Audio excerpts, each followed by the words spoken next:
এটা আমাদের ভবিষ্যৎ প্রজন্মের জন্য অত্যন্ত গুরুত্বপূর্ণ। উদ্ভিদের জন্ম বৃদ্ধিতে এবং মানব কল্যাণে মৃত্তিকার গুরুত্বকে স্বীকৃতি দিয়ে বিশ্ব মৃত্তিকা দিবস নির্ধারণ করা হয়েছে।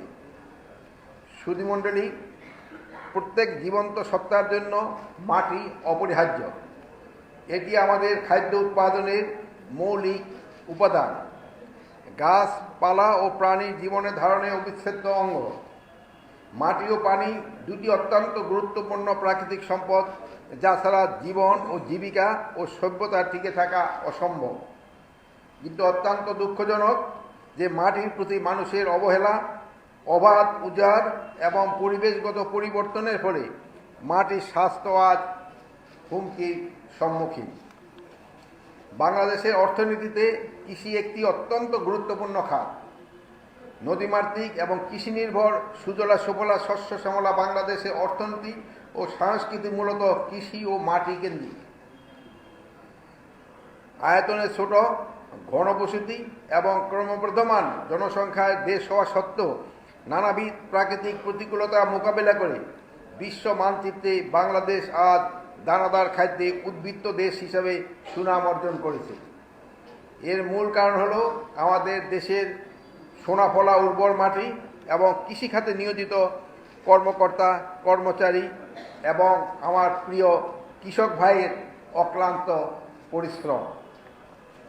তাই খাদ্য নিরাপত্তা নিশ্চিত করতে প্রয়োজন টেকসই মৃত্তিকা ব্যবস্থাপনা, চাষের জমির উপযুক্ত ব্যবহার, অতিমাত্রায় সার ও কীটনাশকের ব্যবহার থেকে বিরত থাকা। মানুষের খাদ্য পুষ্টি নিরাপত্তার জন্য মাটি গুরুত্বপূর্ণ অপরিসীম। বাংলাদেশে বিভিন্ন প্রকার মৃত্তিকা অবক্ষয়ের চ্যালেঞ্জ মোকাবেলা করছে। বাংলাদেশে ফসল চাষের নিবিড়তা 1.9, যা বৈশ্বিক বিবেচনায় অনেক বেশি। আরেকটি লক্ষণীয় বিষয় হলো অধিকাংশ জমিতে আধুনিক ও হাইব্রিড ফসলের জাত চাষ করা হচ্ছে, যার ফলে মাটির স্বাস্থ্য এবং জীবী বৈচিত্র্য এবং পরিবেশ মারাত্মকভাবে বিনষ্ট হচ্ছে। দেশের একদিকে যেমন জনসংখ্যা ক্রমাগত বৃদ্ধি পাচ্ছে, তেমনইভাবে অপরদিকে শিল্পায়ন, নগরায়ন, বাড়িঘর, রাস্তাঘাট নির্মাণসহ নানা কারণে কমছে কৃষি জমি। জলবায়ু পরিবর্তন এক্ষেত্রে নতুন মাত্রা যোগ করেছে। অন্যদিকে ফসল চাষের নিবিড়তা বৃদ্ধি ও টেকসই মাটি ব্যবস্থাপনার অভাব কমছে মাটির উর্বরতা। সুধীমণ্ডলী, নদী ভাঙ্গনের পাশাপাশি পাহাড়ি মাটির ক্ষয়ের কারণে কৃষি ও মানুষের বসতি ক্ষতিগ্রস্ত হচ্ছে। শুষ্ক মৌসুমে পদ্মা নদীতে প্রবাহ কমে যাওয়ায় খুলনা যশোর অঞ্চলে লবণাক্ততার অনুপ্রবেশের ফলে নূতন নূতন লবণাক্ত কৃষি জমি নানা মাত্রায় লবণাক্ত আক্রান্ত হচ্ছে। লবণাক্ত পানি অনুপ্রবেশের কারণে বাস্তুতন্ত্র ক্ষতিগ্রস্ত হওয়ায় কৃষি উৎপাদন ব্যাহত হচ্ছে। এটা প্রমাণিত যে বিশ্বব্যাপী জলবায়ু পরিবর্তনের ফলে তাপমাত্রা, বৃষ্টিপাত ধারণ এবং সমুদ্রপৃষ্ঠের উচ্চতা পরিবর্তিত হচ্ছে, যা কৃষির জন্য হুমকি স্বরূপ।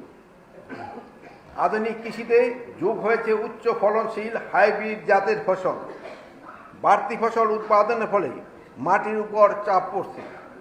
বাংলাদেশে এখন খরপোশ কৃষি থেকে বাণিজ্যিক কৃষিতে উত্তরণের ক্রান্তিকাল অতিক্রম করছে, যেখানে বাংলাদেশকে আন্তর্জাতিক সম্প্রদায়ের সাথে উৎপাদন সক্ষমতা প্রমাণের পাশাপাশি উৎপাদিত কৃষিপণ্যের গুণগত বাজার রাখা চ্যালেঞ্জ মোকাবেলা করতে হচ্ছে। বাংলাদেশ এখন সমবায় ভিত্তিক চাষাবাদ হচ্ছে, যান্ত্রিকরণের মাধ্যমে কৃষি বাণিজ্যকরণ করা হচ্ছে, সাহায্য কৃষিতে দেওয়া হচ্ছে বিপুল পরিমাণ আর্থিক উন্নয়ন সহায়তা। পুষ্টিকর নিরাপত্তা খাদ্য উৎপাদনের জন্য নেওয়া হচ্ছে নানা ধরনের প্রকল্প। এই সকল কার্যক্রমের সাফল্য নির্ভর করে মাটি এবং সুস্বাস্থ্যের উপর।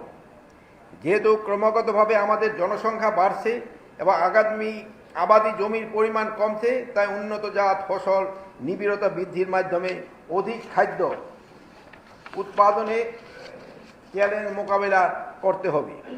মাটির প্রতি যত্নশীল না হলে এই চ্যালেঞ্জ মোকাবেলা করা সম্ভব নয়।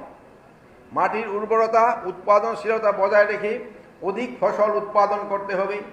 মাটিতে অতিরিক্ত রাসায়নিক সার ব্যবহার পরিহার করে সুষম মাত্রায় সার প্রয়োগের মাধ্যমে মাটির সুস্বাস্থ্য ও পরিবেশ রক্ষা করতে হবে।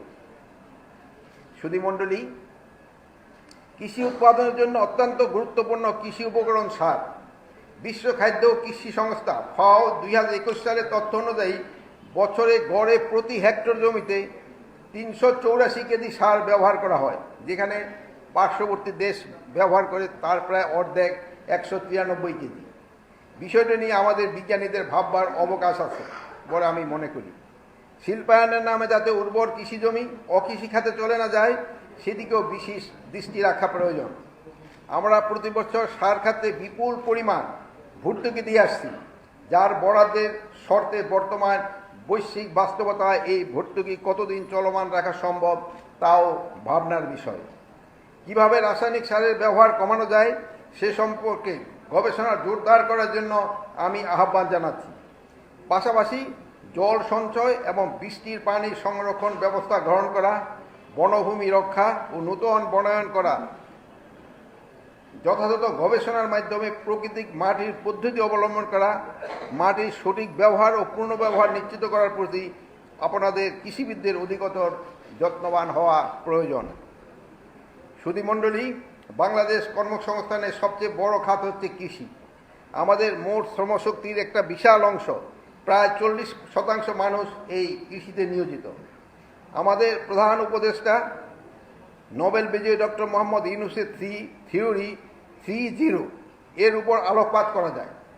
3-0 হল 1 শূন্য দারিদ্র্য, 2 শূন্য বেকারত্ব, 3 শূন্য কার্বন নির্গমন। এই তিনটি বিষয় নিশ্চিত করতে পারলে কেবল বিশ্বই টেকসই উন্নয়ন সম্ভব। এই 3-0 মধ্যে অন্যতম হল শূন্য বেকারত্ব। সেটি নিশ্চিতই অবশ্যই এবং কৃষিক্ষেত্রে অগ্রণী ভূমিকা পালন করতে পারে, কেননা দেশের কৃষির উপর নির্ভরশীল 70% মানুষের মুখে হাসি ফোটাতে না পারলে সত্যিকার বৈষম্যমুক্ত সামগ্রিক অর্থনীতি উন্নয়ন করা সম্ভব নয়। এগুলি সবই আমাকে লিখে দিয়েছে আমাদের কৃষি মন্ত্রণালয়।